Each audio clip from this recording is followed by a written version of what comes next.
মানুষ তার জীবনে দুই ধরনের পরিস্থিতিকে খুব ভয় পায়।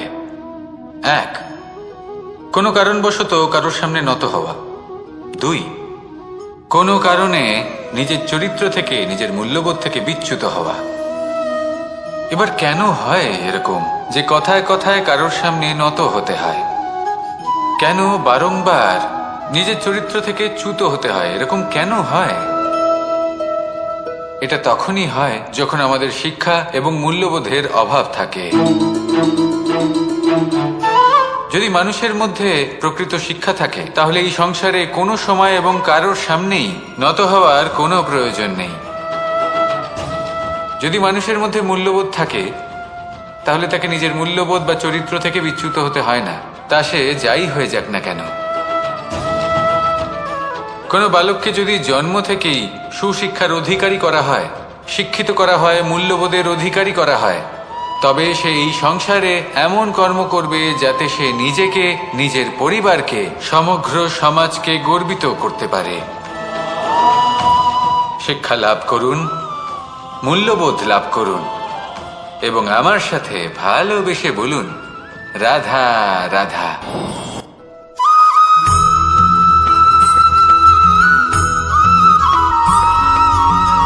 আপনি কখনো কোনো বাজকে নিজের বাসা বানাতে দেখেছেন? এই বাজ যখনই কোনো বাসা বানায় তখন উঁচু গাছের ডালে বা কোনো পর্বতের শিখরে বাসা বানায়, অনেক উচ্চতায়, আর সেখানে তার সন্তানও জন্মগ্রহণ করে। যখন এই সন্তানেরা জন্মায় তখন এই বাজ খুবই ভালোবেসে এবং খুব সাবধানে এদের পালন পোষণ করে। নিজের ঠোঁট দিয়ে তাদের ঠোঁটে খাবার পরিবেশন করে। কিন্তু যেই সেই সন্তানেরা হৃষ্টপুষ্ট হয়ে যায় এবং সেই কথা বাজ নিজে বুঝতে পেরে যায়, সেই বাজ নিজেই সেই বাসা ছিন্ন ভিন্ন করে দেয়। সেই সন্তান যাদের সবেমাত্র ডানা গজিয়েছে, কিভাবে উঠতে হয় তারা জানে না, সেই সন্তানগুলিকে উচ্চতা থেকে ঠেলে দেয়। সেই সন্তান প্রথমে ভয়ভীত হয়ে যায়। তারা সামনে মৃত্যুকে দেখতে পেয়ে ভয়ের কারণে তাদের ডানা ঝাপটাতে থাকে, আর সেই প্রক্রিয়াতেই সেই সন্তানগুলি উড়তে শুরু করে দেয়। এবার এই ঘটনায় আমরা কি শিক্ষা পেতে পারি? এটাই, যদি আপনি মাতা পিতা হন তাহলে নিজের সন্তানকে অবশ্যই স্নেহ করুন, কিন্তু তাদেরকে নিজের আঁচলের তলায় বেঁধে রাখবেন না। যদি আপনি চান আপনার সন্তান জীবনে উন্নতি করুক, তাহলে নিজের মুঠো থেকে তাদের স্বতন্ত্র করে দিন, এই সংসারে সংঘর্ষ করতে দিন। সেই সন্তান নিজেই বুঝতে পারবে যে জন্মের সময় পাওয়া ডানা কি করে ব্যবহার করতে হয়। আর আপনার চোখের সামনে আপনার সন্তান এই আকাশে উড়তে থাকবে। তাহলে আসুন আমার সাথে ভালোবেসে বলুন, রাধা রাধা।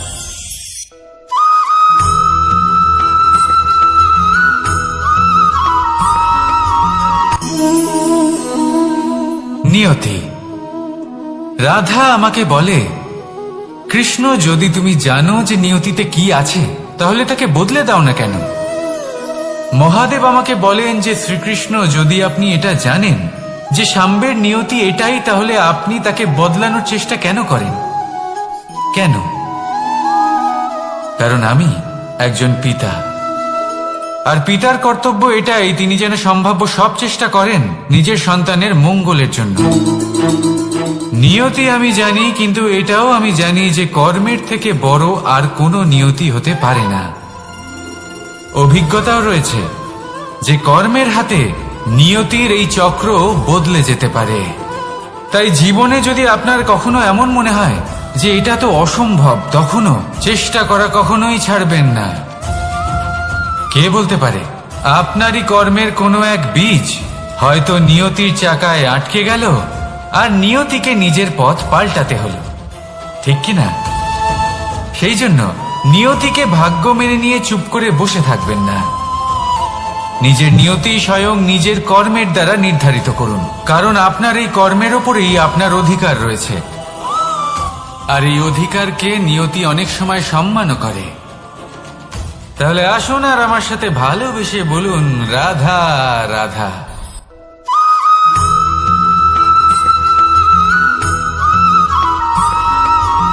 কখনো কখনো আমরা ভাবি যে কোনো ব্যক্তি যিনি ধর্মের পথে চলেছেন, যদি তার দ্বারা কোনো ভুল হয়ে থাকে তাহলে নিয়তি তাকে সেই মুহূর্তেই কঠোর শাস্তি দেন। কিন্তু সেই সব মানুষ যারা সংসারের সব থেকে বড় অধর্মী, বহু নিকৃষ্ট মানের কাজ করেন, তাদের নিয়তি অনেক সুযোগ দেন। তাদের নিয়তি এরকম কঠোর প্রহার করেন না। এই ভাবনা কখনো না কখনো মনে আসেই। ভেবে দেখুন কেন? আসলে জীবনকে বেশিরভাগ মানুষ একভাবেই দেখে থাকেন, বিভিন্ন স্তরে একে দেখা উচিত। এবার আপনি বলুন, এই সংসারে কোনো অধর্মী কখনো প্রেরণার উৎস হতে পারেন? কখনোই নয়। যে মানুষ নিজের আত্মাকে মলিন করে ফেলেছেন, তিনি এই সংসারকে কিভাবে প্রেরণা যোগাবেন? উনি নিজেই বুঝতে পারেন না কোনটা করা উচিত, ধর্ম কোনটা। তাই নিয়তি তাকে একটা সুযোগ দেন, এটা বোঝার সুযোগ দেন যে কোনটা উচিত, কোনটা ধর্ম। সুযোগ দেন নিজের বিবেক জাগিয়ে তোলার, তাকে সুযোগ দেন নিজের অন্তরাত্মার ডাক শোনার। যখন তাতেও কাজ হয় না, তখন নিয়তির কাছে একটাই পথ বাকি থাকে, আর তা হল মহাবিনাশ। মহাবিনাশ হয়তো দেরিতেই আসতে পারে, কিন্তু তা অবশ্যই আসবে। আর যখন মহাবিনাশ আসে, তখন মহাবিনাশের যন্ত্রণা সমগ্র মানব জীবনের যন্ত্রণার থেকে অনেক বেশি হয়। এই কথাটা সবসময় মনে রাখবেন। আর অন্যদিকে যে মানুষ ধর্মের পথে চলছেন, তার দ্বারা যদি কোনো ভুল হয়ে থাকে, তখন নিয়তি তার পরীক্ষা নেন। কিছুক্ষণের জন্য মানুষের মনে হতে পারে নিয়তি তাকে কঠোর শাস্তি দিয়েছেন।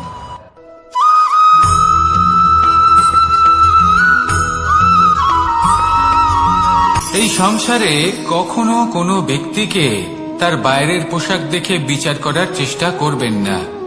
এটা খুব বড় ভুল করবেন। যেমন আমরা জীবনে অনেক সময় এমন করি। ধরুন কোথাও একটা গাছ দেখলাম, খুব বিশাল আকারের একটা গাছ, যেটা মাটির থেকে অনেক উঁচুতে পৌঁছে গেছে, যার বিশাল শাখা আছে। সেগুলো দেখে আমরা ভাবি যে এই গাছে হয়তো কত সুস্বাদু ফল আছে। আমরা সেই গাছের পরিচর্যা করতে থাকি। আবার অন্যদিকে হলো একটি তৃণ, যেটা মাটি থেকে কিছুটা উঁচুতে পৌঁছেছে, কিন্তু সেই তৃণর নিচে, মাটির নিচে অত্যন্ত সুস্বাদু ফল বা সবজি জন্ম নেয়, যা আমাদের স্বাস্থ্যের পক্ষে অত্যন্ত উপকারী। সেই জন্য কখনো আবরণ দেখে কাউকে বিচার করতে চেষ্টা করবেন না। তার বদলে এটা বোঝার চেষ্টা করুন যে আপনার সামনে যে ব্যক্তি আছে বা বস্তু আছে, তার বিশেষত্ব কি। যদি এই বিশেষত্ব বোঝার ক্ষমতা আপনি অর্জন করেন, যদি এই শিল্প আপনি নিজের ভেতরে জাগ্রত করেন, তাহলে এই সংসারে বিশেষত্ব কি সেটা আপনি জানতে পারবেন। আর এই সমস্ত খেলা দৃষ্টি থেকে নয়, দৃষ্টিভঙ্গি থেকে জন্ম নেয়। দৃষ্টিভঙ্গি সবসময় শুভ রাখুন, আর আমার সাথে ভালোবেসে বলুন, রাধা রাধা।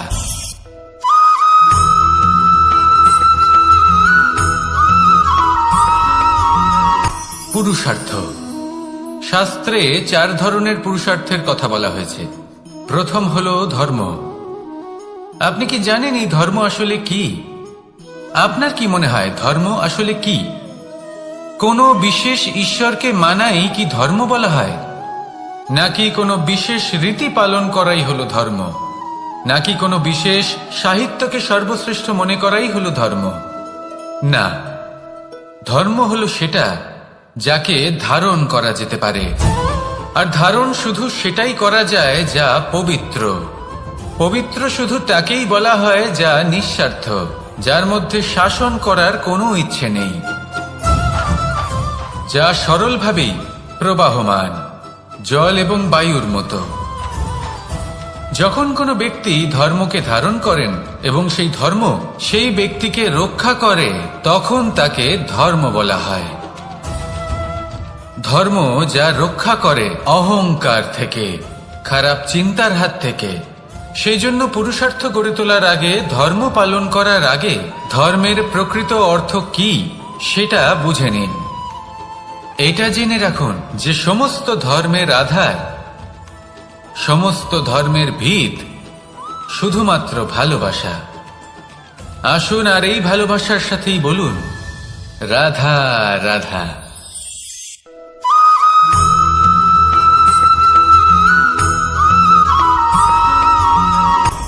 আপনি কখনো পর্বতের শিখরে উঠেছেন? আপনি দেখতে পাবেন পর্বতের পদতলে প্রচুর সুন্দর ফুল রয়েছে, সবুজ বনানী রয়েছে।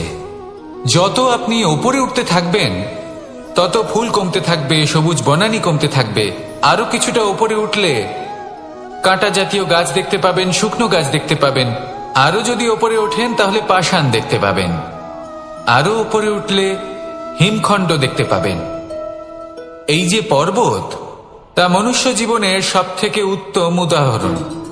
মানুষ যখন সাফল্যের শিখরে পৌঁছতে চান, মহানুভবতার শিখরে পৌঁছতে চান, পথে যত আস্তে আস্তে উপরে উঠতে থাকেন ততই ভৌতিক বস্তু তার থেকে বিচ্ছিন্ন হতে থাকে।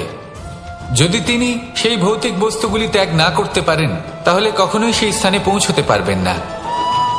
আর মানুষ যদি উচিত ত্যাগ করতে পারেন, পথে অগ্রসর হতে থাকেন, এগোতে থাকেন, তাহলে একদিন না একদিন তিনি মহানুভবতার, জ্ঞানের, সাফল্যের হিমের স্বাদ অবশ্যই লাভ করবেন। মনে রাখবেন, মানব জীবনে ত্যাগ হলো অত্যন্ত গুরুত্বপূর্ণ অংশ। আসুন আমার সাথে ভালোবেসে বলুন, রাধা রাধা।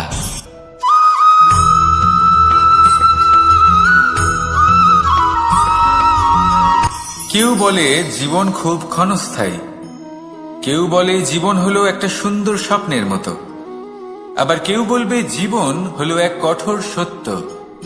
কিন্তু জীবন আসলে কি? জীবন হলো আপনারই প্রতিবিম্ব, একটা দর্পণ। অর্থাৎ আপনি জীবনকে সেইভাবেই পাবেন যেরকম আপনি নিজেকে প্রতিপন্ন করবেন। যদি আপনি দর্পণের দিকে তাকিয়ে হাসেন তাহলে আপনি সামনে হাসি মুখী দেখতে পাবেন। এবার যদি আপনি গম্ভীর হয়ে থাকেন তাহলে আপনি একজন রুষ্ট ব্যক্তি দেখতে পাবেন। শেষে সবথেকে বেশি গুরুত্বপূর্ণ হলো আপনার চেষ্টা। আপনাকে সবসময় চেষ্টা করতে হবে যাতে আপনি নিজেকে প্রসন্ন এবং ইতিবাচক মনোভাবে রাখেন। এটা হলো আপনারই উত্তরদায়িত্ব, তাকে পালন করুন। এই মনকে প্রসন্ন রাখুন, এই সংসারকে সুন্দর বলে মনে হবে। আর এই মন প্রসন্ন হয়ে বলবে, রাধা রাধা।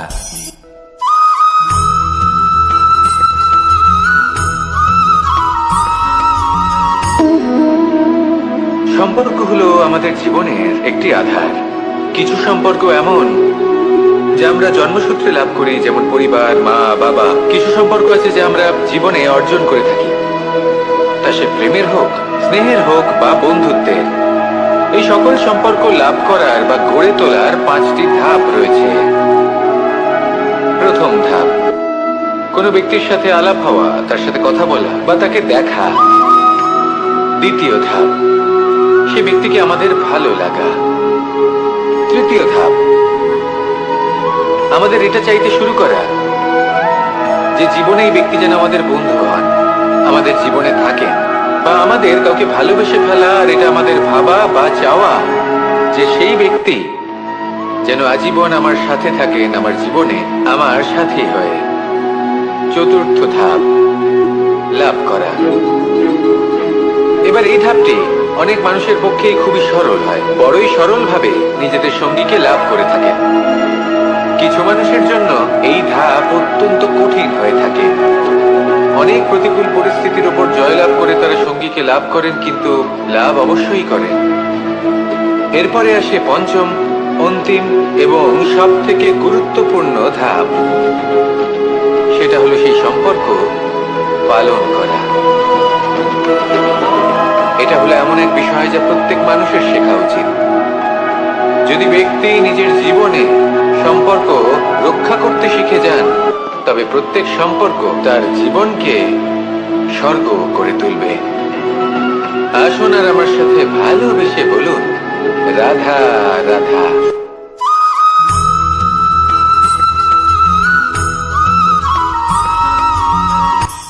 কখনো কোনো বাগানের কোনো বৃক্ষকে দেখেছেন যেখানে সুগন্ধি ফুল থাকে, রসালো ফল থাকে? তখন মন প্রফুল্ল হয়ে ওঠে, মন থেকে সেই বৃক্ষের প্রতি ভালোবাসা জন্মায়।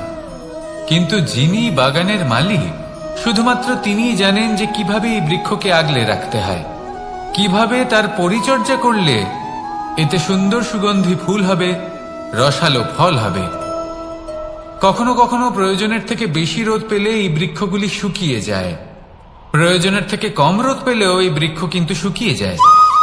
প্রয়োজনের থেকে কম জল যদি পায় এই বৃক্ষ শুকিয়ে যেতে পারে, প্রয়োজনের থেকে অতিরিক্ত জল যদি পায় তখনও এই বৃক্ষের শিকড়গুলি নষ্ট হয়ে যেতে পারে।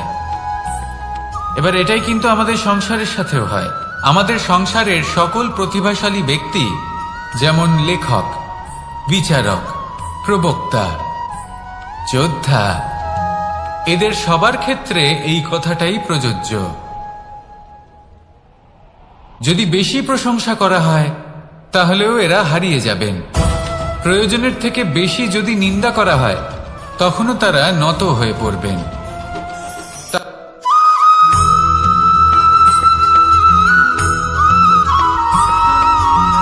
পঞ্চতত্ত্বের মধ্যে দ্বিতীয় তত্ত্ব হল ধরণী, ভূমি, যাকে আমরা ধরণী মাতা বলি। এই ধরণী ধৈর্য ধারণ করে, আর এর উপরেই আমাদের সমগ্র সংসার নির্ভরশীল। কারণ এই ভূমি সহ্য ক্ষমতা রাখে, এর সহ্য ক্ষমতা হল অপরিসীম। সন্তান যতই আঘাত প্রদান করুক না কেন প্রেম পূর্বক সহ্য করে, আর তার বদলে অমূল্য রত্ন প্রদান করে।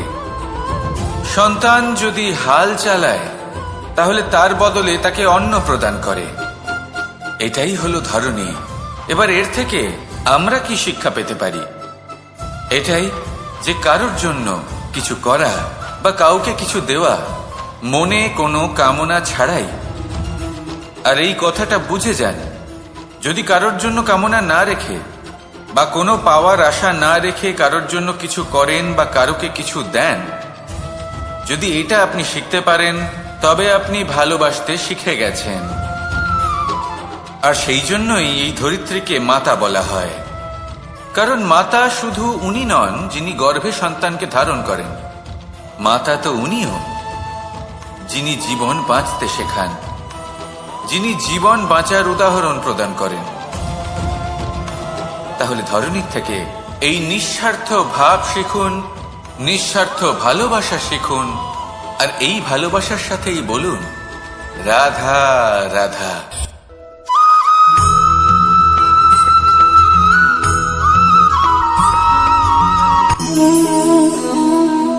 নিয়তি।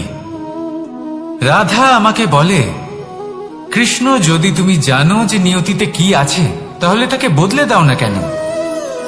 মহাদেব আমাকে বলেন যে শ্রীকৃষ্ণ, যদি আপনি এটা জানেন যে সাম্বের নিয়তি এটাই, তাহলে আপনি তাকে বদলানোর চেষ্টা কেন করেন? কেন?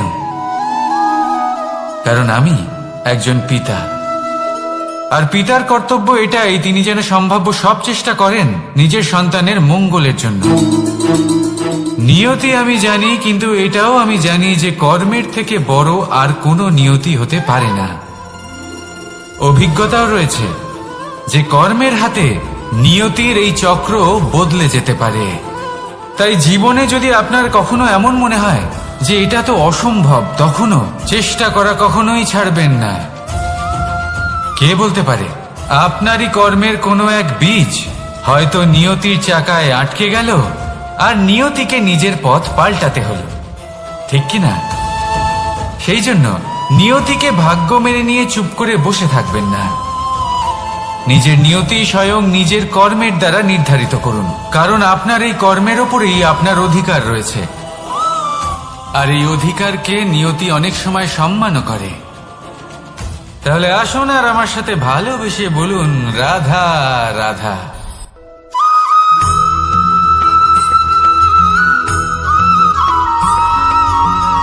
মানুষ ভাবেন যে ধন অর্জন করা হলো অত্যন্ত গুরুত্বপূর্ণ।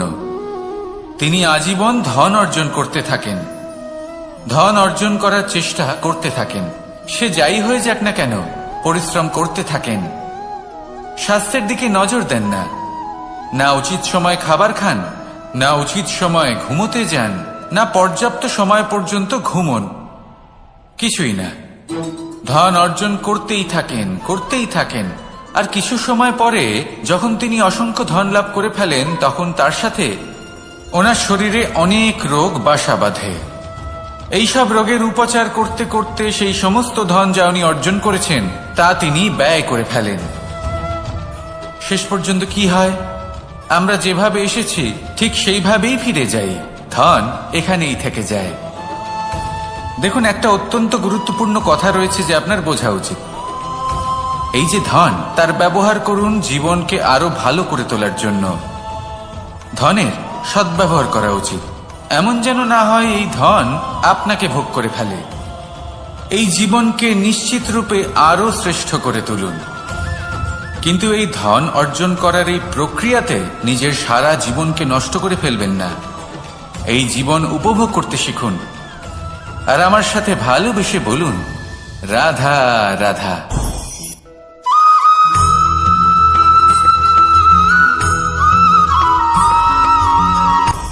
আপনি কখনো পর্বতের শিখরে উঠেছেন?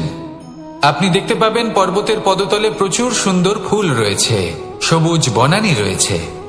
যত আপনি ওপরে উঠতে থাকবেন তত ফুল কমতে থাকবে, সবুজ বনানী কমতে থাকবে। আরো কিছুটা ওপরে উঠলে কাঁটা জাতীয় গাছ দেখতে পাবেন, শুকনো গাছ দেখতে পাবেন। আরো যদি ওপরে ওঠেন তাহলে পাষাণ দেখতে পাবেন। আরো উপরে উঠলে হিমখণ্ড দেখতে পাবেন। এই যে পর্বত, তা মনুষ্য জীবনের সবথেকে উত্তম উদাহরণ। মানুষ যখন সাফল্যের শিখরে পৌঁছতে চান, মহানুভবতার শিখরে পৌঁছতে চান, পথে যত আস্তে আস্তে উপরে উঠতে থাকেন ততই ভৌতিক বস্তু তার থেকে বিচ্ছিন্ন হতে থাকে। যদি তিনি সেই ভৌতিক বস্তুগুলি ত্যাগ না করতে পারেন তাহলে কখনোই সেই স্থানে পৌঁছতে পারবেন না। আর মানুষ যদি উচিত ত্যাগ করতে পারেন, পথে অগ্রসর হতে থাকেন, এগোতে থাকেন, তাহলে একদিন না একদিন তিনি মহানুভবতার, জ্ঞানের, সাফল্যের হিমের স্বাদ অবশ্যই লাভ করবেন। মনে রাখবেন, মানব জীবনে ত্যাগ হলো অত্যন্ত গুরুত্বপূর্ণ অংশ। আসুন আমার সাথে ভালোবেসে বলুন, রাধা রাধা।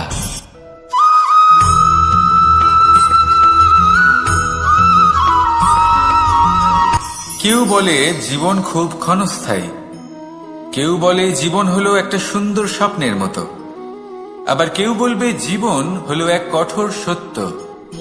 কিন্তু জীবন আসলে কি?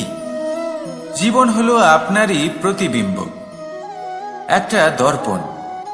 অর্থাৎ আপনি জীবনকে সেইভাবেই পাবেন যেরকম আপনি নিজেকে প্রতিপন্ন করবেন। যদি আপনি দর্পণের দিকে তাকিয়ে হাসেন তাহলে আপনি সামনে হাসি মুখী দেখতে পাবেন। এবার যদি আপনি গম্ভীর হয়ে থাকেন তাহলে আপনি একজন রুষ্ট ব্যক্তি দেখতে পাবেন। শেষে সবথেকে বেশি গুরুত্বপূর্ণ হলো আপনার চেষ্টা। আপনাকে সবসময় চেষ্টা করতে হবে যাতে আপনি নিজেকে প্রসন্ন এবং ইতিবাচক মনোভাবে রাখেন। এটা হলো আপনারই উত্তরদায়িত্ব, তাকে পালন করুন। এই মনকে প্রসন্ন রাখুন, এই সংসারকে সুন্দর বলে মনে হবে। আর এই মন প্রসন্ন হয়ে বলবে, রাধা রাধা।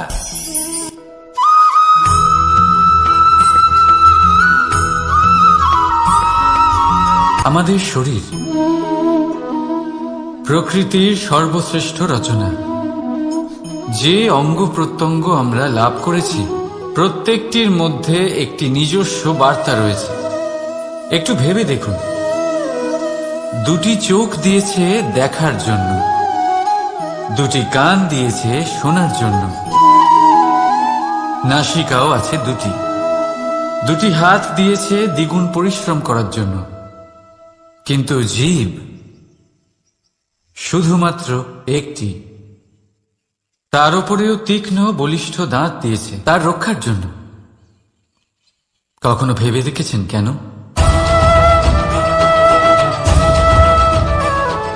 কারণ শব্দ আর শব্দের প্রয়োগ মানুষের সবচেয়ে বড় অস্ত্র, যার প্রয়োগ যত ভেবেচিন্তে করা যায় মানুষ তার জীবনে ততটাই উপরে উঠতে পারে। তাহলে মনে রাখুন, দেখুন, শুনুন আর বুঝুন বেশি, বলুন কম। রাধা রাধা।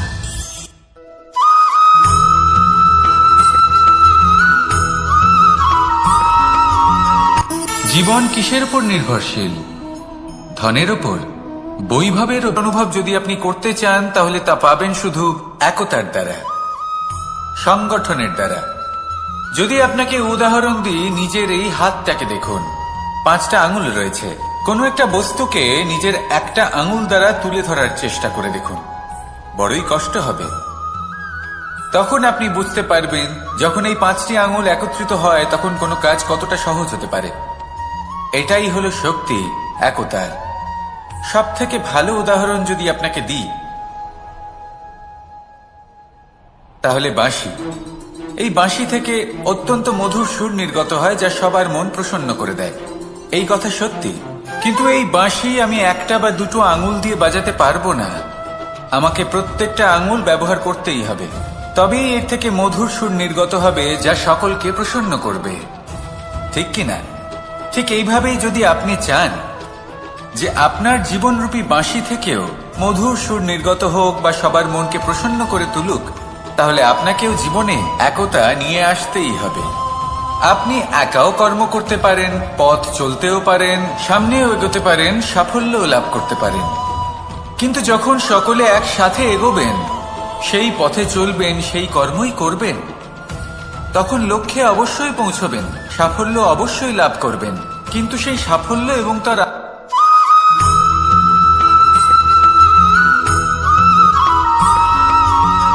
এই সংসারে সব থেকে বেশি কোমল বস্তু হলো রেশম। এই রেশম এতটাই কোমল হয় যে এর পুরো একটা থান শুধুমাত্র একটা হাতে ধরা সম্ভব। কখনো ভেবে দেখেছেন এই রেশম কিভাবে হয়? একটি কীট তার লালার দ্বারা উৎপন্ন হয়। এই কীট সেই রেশমকে পাক দিতে থাকে, পাক দিতেই থাকে, দিতেই থাকে, আর আস্তে আস্তে তার মধ্যেই জড়িয়ে পড়ে। শেষে ওর এই সুন্দর অমূল্য সৃষ্টি রেশমের এই সুতো তার নির্মাণ কার্য পূর্ণ হয়, কিন্তু তাতেই ও নিজে বন্দী হয়ে যায়। নিজেরই মায়াজালের এই বন্দী গৃহে নিজেই ফেঁসে যায়। এবার এই সুতোকে ব্যবহারযোগ্য করে তোলার জন্য এই কীটগুলিকে এই কবচের সাথেই ফুটন্ত জলে ফেলে দেওয়া হয়। এই সংসারে যদি আমাদের স্বপ্ন এই সংসারের দুঃখ হরণ করার জন্য, এই সংসারে সুখ বিতরণ করার জন্য হয়, তবেই আমাদের প্রগতি সম্ভব। যদি আমাদের এই স্বপ্ন শুধুই আমাদের এবং আমাদের স্বার্থ সিদ্ধির জন্য হয়, তাহলে এই স্বপ্ন আমাদের অন্ধ করে দেবে, আমাদের অন্ধকারের পথে নিয়ে যাবে, আর আমরাও সেই কীটের মতো হয়ে যাব। নিজেদেরই মায়াজালে আমরা নিজেই ফেঁসে যাব, আর শেষে আমরা যদি কিছু লাভ করি তা হবে একাকিত্ব, অন্ধকারময় মৃত্যু। তাই স্বপ্ন অবশ্যই দেখুন, কিন্তু এমন ভাবে স্বপ্ন দেখবেন না যে তার এই বন্দিগৃহে আপনি নিজেই ফেঁসে গেলেন। স্বপ্ন দেখুন পরোপকার।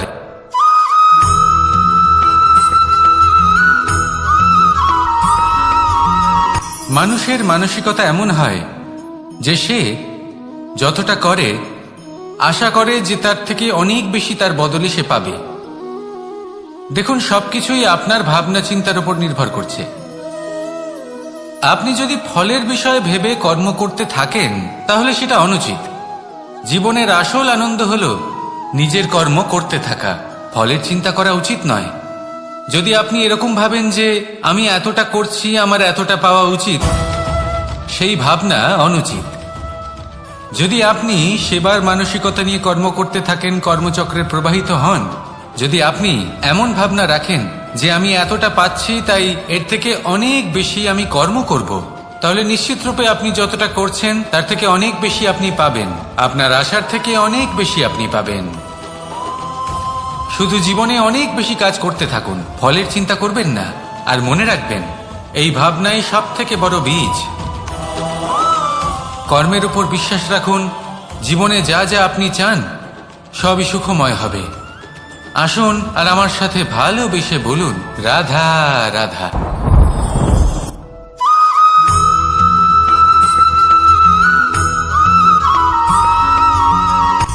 সূচের শেষে একটি ছিদ্র থাকে যার দ্বারা আমরা এই সুতো পরাতে পারি, আর তারপর সূচের সাহায্যে এই সুতো দিয়ে বস্ত্র সেলাই করা যায়। কিন্তু যদি সুতোটা সোজা করে ধরা না হয় তাহলে সূচে কখনো এই সুতো পরানোই সম্ভব নয়। যদি এতে কোনো গিঁট পড়ে তখন তা কখনোই এই ছিদ্র দ্বারা প্রবেশ করা সম্ভব নয়। ঠিক এইভাবেই যদি আপনি কারোর জীবনে প্রবেশ করতে চান, কারোর অন্তরে প্রবেশ করতে চান, তাহলে আপনাকেও সহজ থাকতে হবে। এতে কোনো গিঁট থাকলে চলবে না, অর্থাৎ মনে যাতে কোনো মালিন্য না থাকে, যেন কোনো কুচিন্তা না থাকে। যদি এসব থাকে তাহলে আপনি কখনো কারোর জীবনে প্রবেশ করতে পারবেন না। আর যদি কোনোভাবে আপনি প্রবেশ করেও যান তাহলে তার মনে ঘর করতে পারবেন না। নিজেকে এই সুতোর মতন করে তুলুন, সহজ। মনে যেন কোনো কুচিন্তা না থাকে, সবার প্রতি যেন সদ্ভাবনা থাকে, শুভ চিন্তা থাকে। এমনটা করতে থাকুন। এমন একটা দিন আসবে যেদিন এই সমস্ত সংসারের ব্যক্তির মনে আপনি বাস করবেন, আর তখন এই মন প্রসন্ন হয়ে বলবে, রাধা রাধা।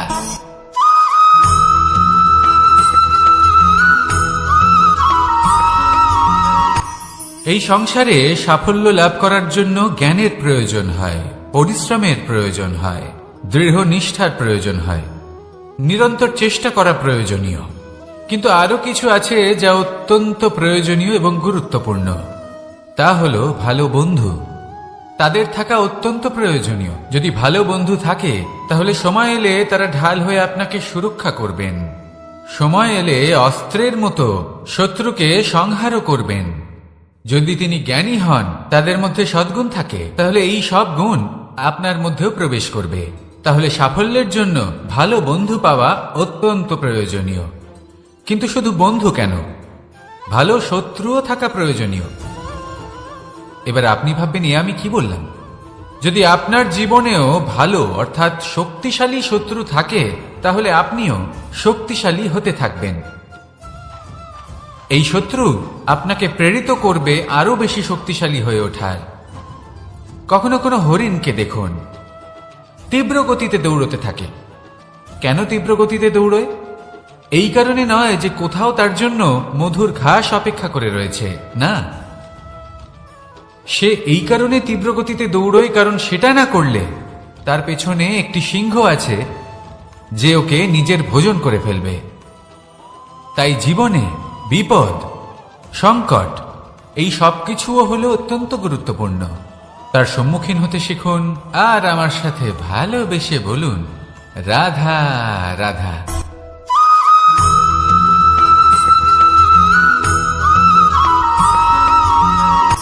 শক্তি শক্তি অর্জন করা এতটা কঠিন নয় যতটা শক্তি লাভ করার পরে সেই শক্তি সামলানো কঠিন হয়। কারণ যেই মানুষ শক্তি লাভ করে তার মনে গর্ববোধ জন্মায়, জন্মায় অহংকার, জন্মায় জেদ। তাই শক্তি প্রাপ্ত করার সাথে বিনম্র থাকাও অত্যন্ত আবশ্যক। আর এটা আমাদের শেখা উচিত বৃক্ষের থেকে।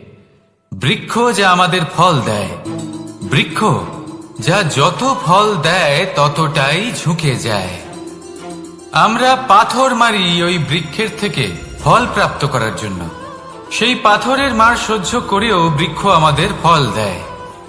কোনো গর্ববোধ নেই, কোনো অহংকার বোধ নেই। আর সেই জন্য এই বৃক্ষের পুজো করা হয়। এটাই হলো মাহাত্ম্য শক্তির সাথে বিনম্রতার। যদি এই শক্তি সৃজন করে থাকে, সাহায্য করে থাকে, সম্বল হয়ে থাকে, তবেই সেই শক্তি উপযুক্ত। আর নয়তো সেই শক্তি একদিন আপনাকে আসক্ত অবশ্যই করবে। তাহলে শক্তি অবশ্যই অর্জন করুন, কিন্তু তার সাথে সেই শক্তি সামলানোর মতো বিবেকও আপনাকে অবশ্যই জাগ্রত করতে হবে। তাহলে আসুন আমার সাথে ভালোবেসে বলুন, রাধা রাধা।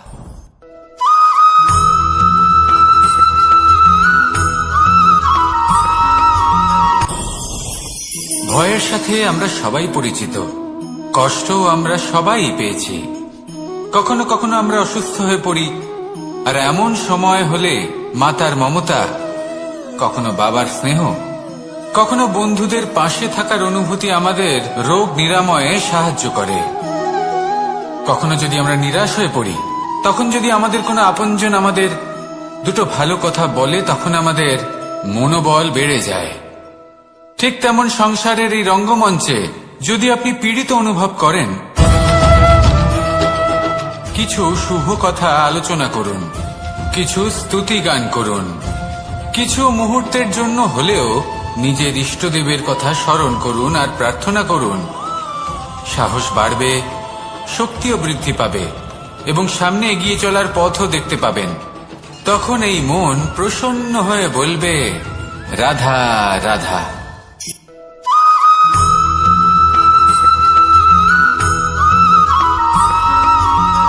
এই সংসারের সব থেকে গুরুত্বপূর্ণ তত্ত্ব কোনটা? প্রথম হলো সময়। জন্ম থেকে মৃত্যু পর্যন্ত এই যে সময়, এটাই তো হলো জীবন। দ্বিতীয় হলো জীবন, যাতে আমরা সময়ের সদ্ব্যবহার করি, শ্রেষ্ঠ থেকে শ্রেষ্ঠতর কাজ করার চেষ্টা করি। বহু বছরের এই পরম্পরা, এই সংস্কৃতিকে এগিয়ে নিয়ে যাওয়ার চেষ্টা করি। এই সংসারে আমরা অংশগ্রহণ করতে চেষ্টা করি। তৃতীয় হলো ধন, সেই ধন যা প্রত্যেক ব্যক্তি অর্জন করতে চেষ্টা করেন। এবার এই তিনটি তত্ত্বের মধ্যে একটা সামঞ্জস্য আছে, সমান ব্যাপার আছে। সে ধনই হোক বা সময় হোক বা হোক জীবন। আর সেই সমান ব্যাপার হলো যে যদি আপনি এটা গণনা করতে থাকেন তাহলে তা কমতে থাকে, যদি আপনি এটা ব্যবহার করেন তাহলে তা বাড়তে থাকে। একে সংগঠিত করে রাখতে চেষ্টা করলে এ হাত থেকে ফসকে যায়, কিন্তু যদি আপনি একে সামলে রাখতে শিখে যান তাহলে এমন কাজ করবেন যাতে সংসারের সাথে সাথে পরবর্তী প্রজন্ম লাভবান হবে। যদি কিছু শিখতে চান তাহলে সামলাতে শিখুন, গণনা করা বা সংগঠিত করা নয়। আসুন আর আমার সাথে ভালোবেসে বলুন, রাধা রাধা।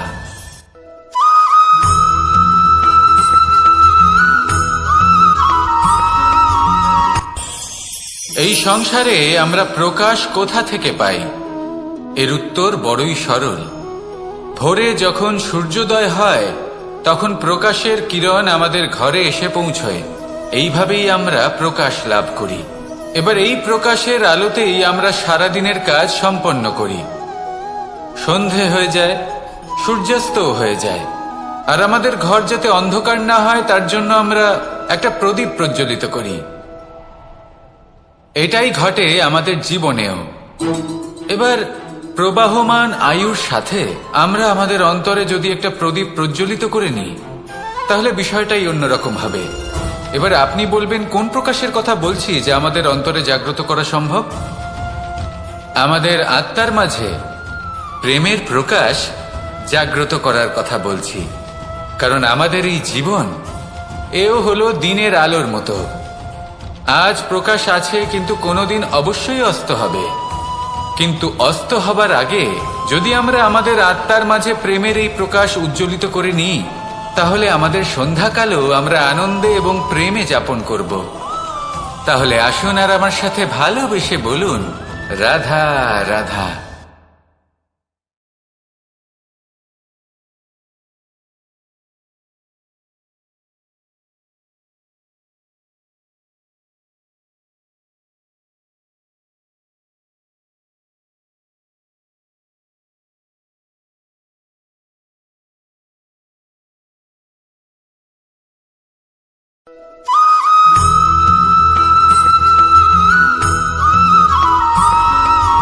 আমাদের শরীর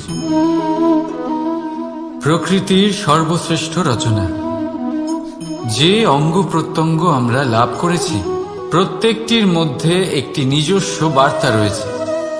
একটু ভেবে দেখুন, দুটি চোখ দিয়েছে দেখার জন্য, দুটি কান দিয়েছে শোনার জন্য,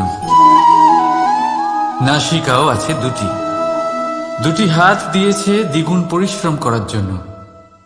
কিন্তু জীব শুধুমাত্র একটি, তার উপরেও তীক্ষ্ণ বলিষ্ঠ দাঁত দিয়েছে তার রক্ষার জন্য। কখনো ভেবে দেখেছেন কেন?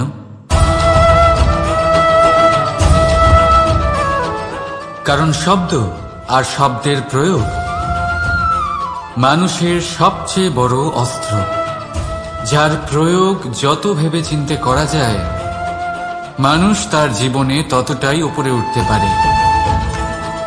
তাহলে মনে রাখুন, দেখুন, শুনুন আর বুঝুন বেশি, বলুন কম। রাধা রাধা।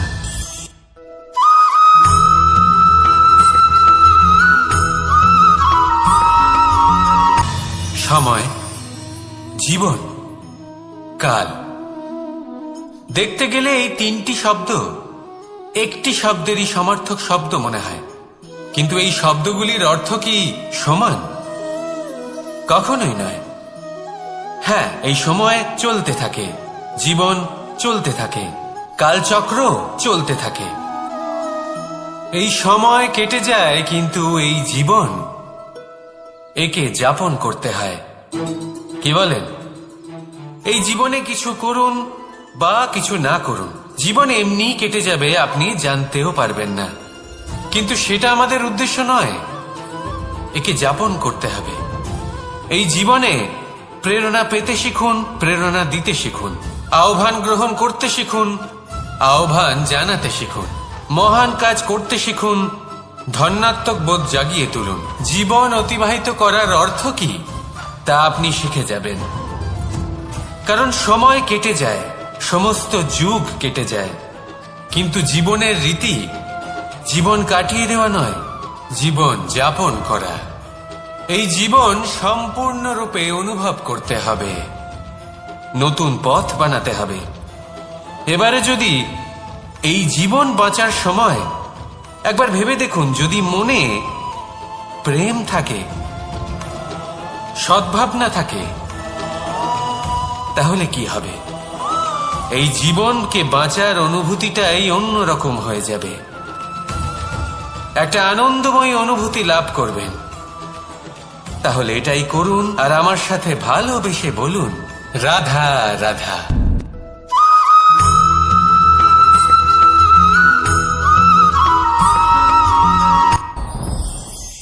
সাথী। সাথী এই শব্দটির ব্যাখ্যা কে কিভাবে করে? মিত্র, সখা, বন্ধু। কিন্তু অর্থ একটাই, তিনি যিনি আপনার সঙ্গী হন আর তিনি যার সাথী আপনি হন।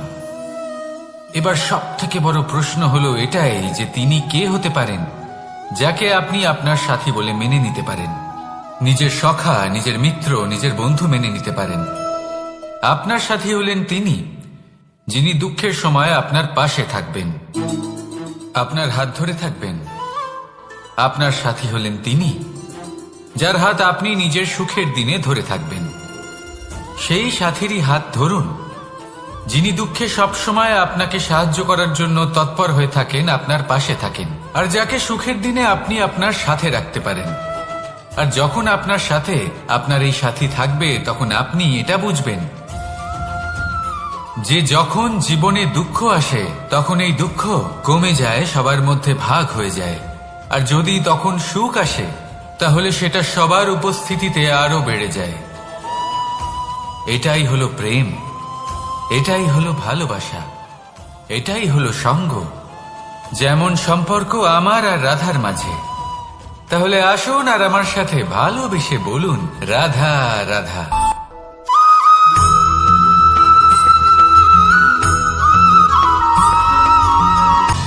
সময়, জীবন, কাল। দেখতে গেলে এই তিনটি শব্দ একটি শব্দেরই সমার্থক শব্দ মনে হয়, কিন্তু এই শব্দগুলির অর্থ কি সমান? কখনোই নয়। হ্যাঁ, এই সময় চলতে থাকে, জীবন চলতে থাকে, কালচক্র চলতে থাকে। এই সময় কেটে যায়, কিন্তু এই জীবন একে যাপন করতে হয়। কি বলেন? এই জীবনে কিছু করুন বা কিছু না করুন, জীবন এমনি কেটে যাবে, আপনি জানতেও পারবেন না। কিন্তু সেটা আমাদের উদ্দেশ্য নয়, একে যাপন করতে হবে। এই জীবনে প্রেরণা পেতে শিখুন, প্রেরণা দিতে শিখুন, আহ্বান গ্রহণ করতে শিখুন, আহ্বান জানাতে শিখুন, মহান কাজ করতে শিখুন, ধন্যাত্মক বোধ জাগিয়ে তুলুন। জীবন অতিবাহিত করার অর্থ কি তা আপনি শিখে যাবেন। কারণ সময় কেটে যায়, সমস্ত যুগ কেটে যায়, কিন্তু জীবনের রীতি জীবন কাটিয়ে দেওয়া নয়, জীবন যাপন করা। এই জীবন সম্পূর্ণরূপে অনুভব করতে হবে, নতুন পথ বানাতে হবে। এবারে যদি এই জীবন বাঁচার সময় একবার ভেবে দেখুন, যদি মনে প্রেম থাকে, সদ্ভাবনা থাকে, তাহলে কি হবে? এই জীবনকে বাঁচার অনুভূতিটাই অন্যরকম হয়ে যাবে, একটা আনন্দময় অনুভূতি লাভ করবেন। তাহলে এটাই করুন আর আমার সাথে ভালোবেসে বলুন, রাধা রাধা।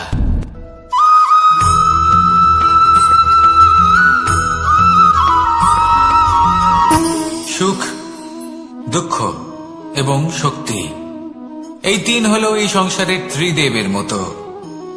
আমাদের জীবনে যা কিছু ঘটছে এই তিনটির ভিত্তির উপরেই হচ্ছে। আসলে এই সংসারের একটা নিয়ম আছে, যখনই আপনি কিছু লাভ করেন এই সংসার আপনার পরীক্ষা নেয়। এটা জানার জন্য আপনার পরীক্ষা নেয় যে আপনি যা কিছুই লাভ করেছেন আপনি কি আদৌ সেটার যোগ্য কিনা। ঠিক সেইভাবেই এই সুখ, দুঃখ এবং শক্তি আপনার পরীক্ষা নিয়ে থাকে। যখন সুখ আসে তখন সে আপনার পরীক্ষা নেয় যে আপনার মধ্যে অহংবোধ জাগ্রত হয়নি তো। যদি অহংবোধ চলে আসে তাহলে সুখ সেখানেই সঙ্গ ত্যাগ করে। দুঃখ আপনার ধৈর্যের পরীক্ষা নিতে থাকে, আর যদি আপনার মধ্যে ধৈর্য না থাকে তাহলে এটা আপনাকে আরো বেশি দুঃখের গভীর অন্ধকারে ঠেলে দেবে। সেখানে শক্তি পরীক্ষা নেয় আপনার বিনম্রতার। যদি আপনি বিনম্র না হন তাহলে হয় এই শক্তি আপনার সঙ্গ ত্যাগ করবে, নয় এই শক্তি বিনম্রতার অভাবে আপনার পতনের কারণ হতে পারে। এই সংসারে যে কোনো ব্যক্তি যিনি এই পরীক্ষায় উত্তীর্ণ হয়ে থাকেন এই জীবনে তিনি সাফল্য লাভ করেন। আসুন আমার সাথে ভালোবেসে বলুন, রাধা রাধা।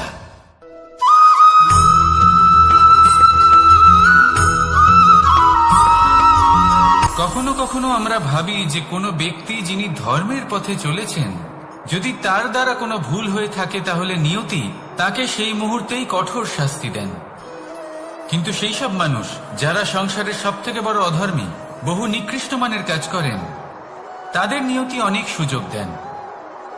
তাদের নিয়তি এরকম কঠোর প্রহার করেন না। এই ভাবনা কখনো না কখনো মনে আসেই। ভেবে দেখুন কেন?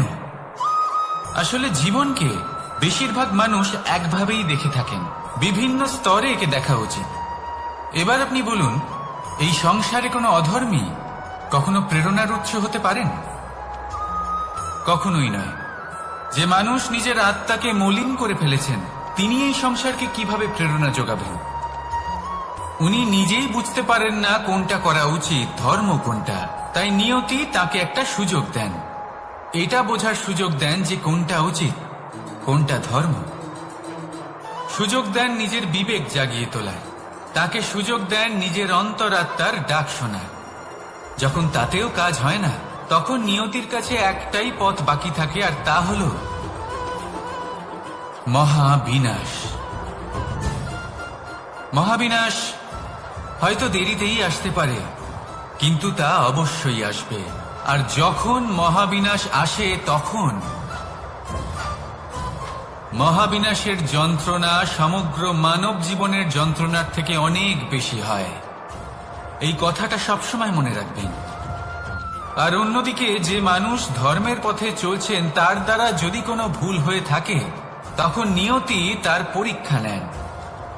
কিছুক্ষণের জন্য মানুষের মনে হতে পারে নিয়তি তাকে কঠোর শাস্তি দিয়েছেন,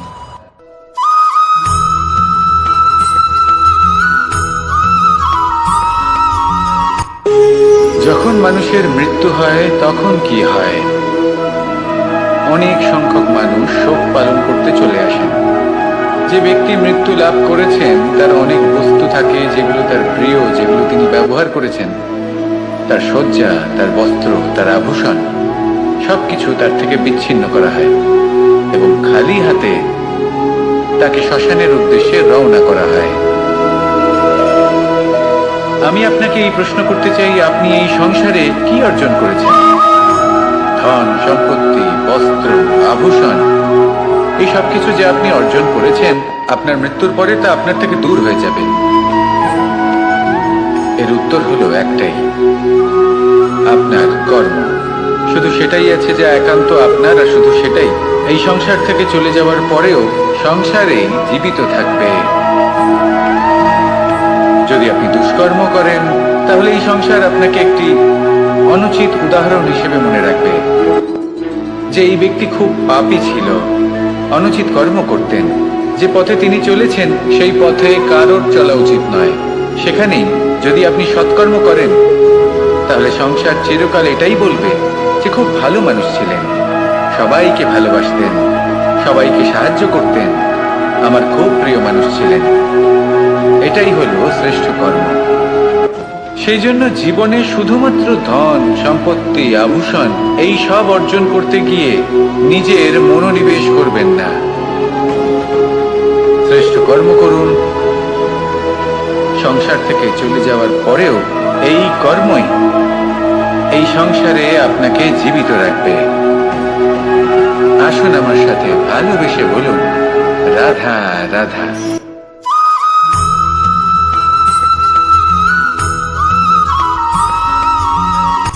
সূচের শেষে একটি ছিদ্র থাকে, যার দ্বারা আমরা এই সুতো পরাতে পারি, আর তারপর সূচের সাহায্যে এই সুতো দিয়ে বস্ত্র সেলাই করা যায়। কিন্তু যদি সুতোটা সোজা করে ধরা না হয়, তাহলে সূচে কখনো এই সুতো পরানোই সম্ভব নয়। যদি এতে কোনো গিঁট পড়ে, তখন তা কখনোই এই ছিদ্র দ্বারা প্রবেশ করা সম্ভব নয়। ঠিক এইভাবেই যদি আপনি কারোর জীবনে প্রবেশ করতে চান, কারোর অন্তরে প্রবেশ করতে চান, তাহলে আপনাকেও সহজ থাকতে হবে। এতে কোনো গিঁট থাকলে চলবে না, অর্থাৎ মনে যাতে কোনো মালিন্য না থাকে, যেন কোনো কুচিন্তা না থাকে। যদি এসব থাকে, তাহলে আপনি কখনো কারোর জীবনে প্রবেশ করতে পারবেন না। আর যদি কোনোভাবে আপনি প্রবেশ করেও যান, তাহলে তার মনে ঘর করতে পারবেন না।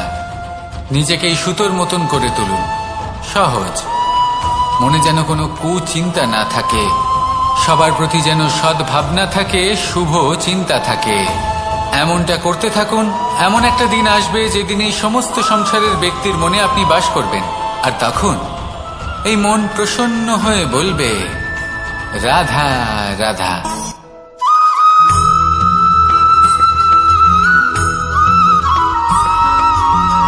পিতা আর পুত্রের সম্পর্ক অত্যন্ত মধুর হয়ে থাকে। পিতা স্বপ্ন দেখেন, তাকে পূর্ণ করার সকল সম্ভাব্য চেষ্টা করেন, কিন্তু তাও অনেক সময় ওনার স্বপ্ন অপূর্ণ থেকে যায়। তখন পিতা ভাবেন যে স্বপ্ন উনি পূর্ণ করতে পারেননি, ওনার সন্তান তা অবশ্যই পূরণ করবে। যে স্থানে উনি কখনো পৌঁছতে পারেননি, সেই স্থানে ওনার পুত্র অবশ্যই পৌঁছবে। পিতা নিজের সন্তানের ভবিষ্যৎ নিয়ে সেই স্বপ্ন দেখেন, আর যখন সেই সন্তান সামনে এগোতে থাকে, তখন তার দুঃখ হয় না, বরং গর্ব হয়।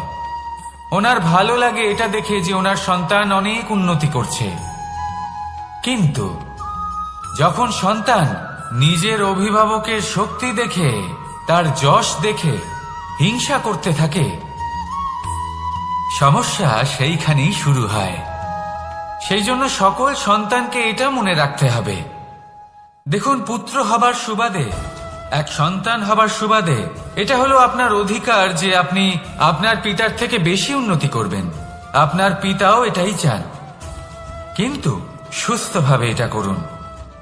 একটা রেখা টেনে নিন, যাতে আপনি তাতে এগোতে পারেন, আর আপনার পিতার তাতে গর্ববোধ হয়, আর সেই বিষয়ে দুঃখ না হয় যে আমার সন্তান আমাকেই ছোট করার চেষ্টা করছে। ইতিহাস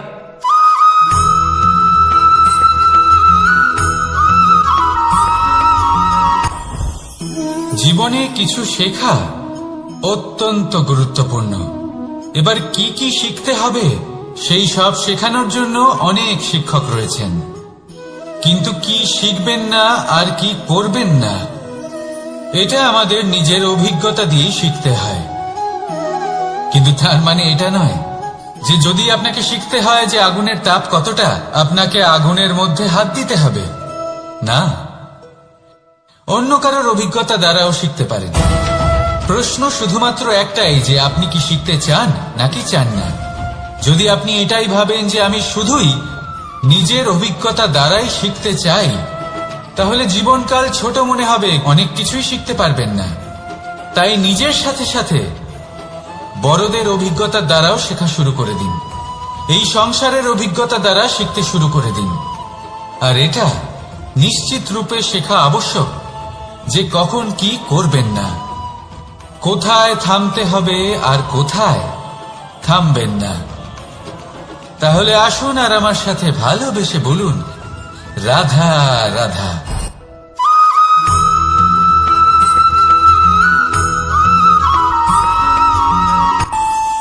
আমাদের মনে যখন কোনো প্রশ্ন ওঠে, কোনো দ্বন্দ্ব জাগে, তখন আমরা যাই আমাদের গুরুর কাছে, আমাদের আরাধ্যের কাছে গিয়ে জিজ্ঞেস করি। এইভাবেই একদিন আমি পৌঁছলাম আমার আরাধ্যের কাছে, আমার মহাদেবের কাছে, আর ওনাকে প্রশ্ন করলাম যে মহাদেব, জীবনে আনন্দ পাওয়ার, উৎসব পালনের, প্রেম ভাগ করে নেবার, জীবনকে উপভোগ করে নেওয়ার সর্বশ্রেষ্ঠ সময় কোনটা? মহাদেব হাসলেন আর উনি বললেন, জীবনে উৎসব পালনের সবথেকে শ্রেষ্ঠ দিন হল মৃত্যুর ঠিক আগের দিনটা। প্রেম ভাগ করে নেওয়ার সবথেকে শ্রেষ্ঠ মুহূর্ত হল মৃত্যুর ঠিক আগের মুহূর্ত। জীবনকে উপভোগ করে নেওয়ার সর্বশ্রেষ্ঠ প্রহর হল মৃত্যুর এক প্রহর পূর্বে। তখন আমি চমকে গেলাম। আমি বললাম, কিন্তু মহাদেব, মৃত্যু তো অনিশ্চিত, আমরা জানিও না কবে আমাদের মৃত্যু হবে। মহাদেব আবার হাসলেন। উনি বললেন যে যদি আমরা এভাবে জীবন কাটাই যে আমরা জীবনের প্রত্যেক দিন, প্রত্যেক মুহূর্ত, প্রত্যেক প্রহর শেষ বলে মনে করি, তাহলে আমাদের সমস্ত জীবন আনন্দের সাথেই অতিবাহিত হবে। কি বলেন?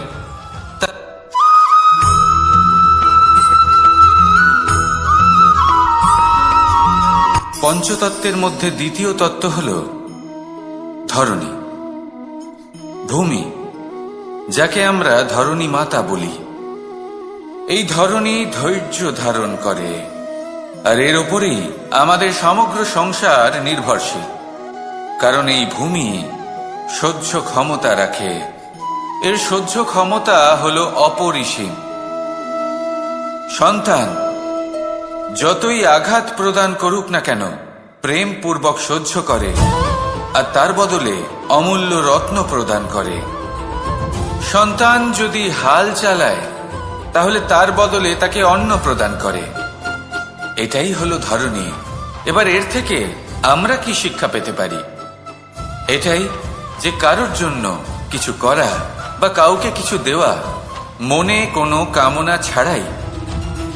আর এই কথাটা বুঝে যান, যদি কারোর জন্য কামনা না রেখে বা কোনো পাওয়ার আশা না রেখে কারোর জন্য কিছু করেন বা কারোকে কিছু দেন, যদি এটা আপনি শিখতে পারেন, তবে আপনি ভালোবাসতে শিখে গেছেন। আর সেই জন্যই এই ধরিত্রীকে মাতা বলা হয়। কারণ মাতা শুধু উনি নন যিনি গর্ভে সন্তানকে ধারণ করেন, মাতা তো উনিও যিনি জীবন বাঁচতে শেখান, যিনি জীবন বাঁচার উদাহরণ প্রদান করেন। তাহলে ধরণীর থেকে এই নিঃস্বার্থ ভাব শিখুন, নিঃস্বার্থ ভালোবাসা শিখুন, আর এই ভালোবাসার সাথেই বলুন, রাধা রাধা।